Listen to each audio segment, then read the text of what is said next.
मैं फिर बातचीत को इज़राइल की ओर केंद्रित करता हूँ।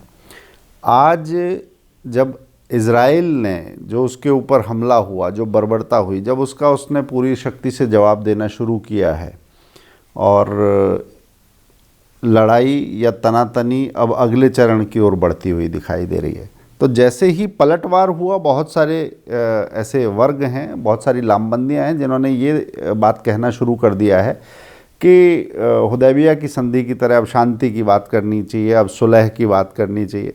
हालांकि पूर्व में इस तरह की शांति की बातें बहुत कारगर, शांति को टिकाऊ बनाने के लिए, स्थायी बनाने के लिए एक रास्ता बनाया हो उन्होंने, ऐसा दिखाई नहीं दिया। तो ऐसे संकट में शांति की स्थापना के लिए क्या किया जाए? मैं फिर कहूँगा आचार्य कौटिल्य इस बारे में क्या कहते हैं, और भारत की विश्व के प्रति और भारत की इजराइल के प्रति ऐसे में दृष्टि क्या होनी चाहिए?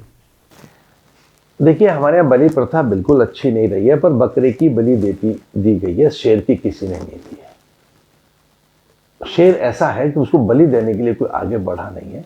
एक शेर है इजराइल, आर्थिक जगत में उनके आगे सब बौने हैं।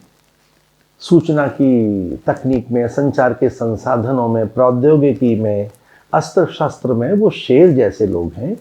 हमें उनसे सीखना चाहिए कि किस प्रकार से युद्ध किया जा सकता है। आज भी टैंक उनके खड़े हैं, अंदर घुसे नहीं हैं। उनका एक मानवीय पक्ष ये भी तो देखिए। कौटिल्य ये कहता है कि पहले अर्थ है, धर्म बाद में। ये शायद बहुत कम लोगों को पता है। धर्म, अर्थ, काम, मोक्ष, इन चार पुरुषार्थों में शास्त्र ने कहा कि धर्म पहले है, और कौटिल्य इससे बिल्कुल वैमत्य है। कौटिल्य अलग मत रखता है।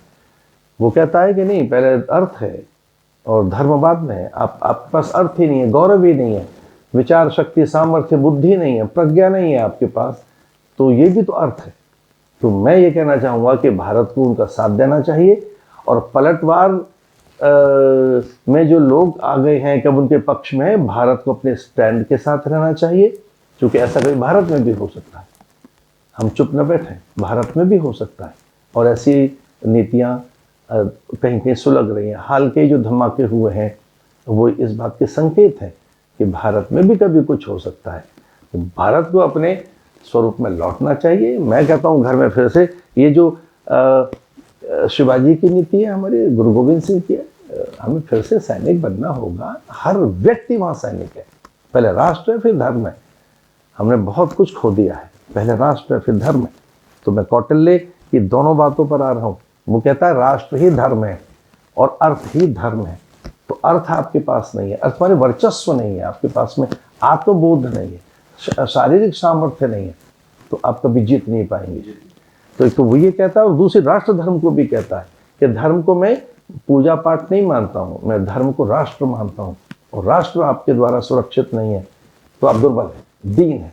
जो अपनी भूमि को ही संभाल कर नहीं रख पाया, तो अपनी आन मान मर्यादाओं, अपने जीवन मूल्यों कैसे संरक्षित कर सकता है?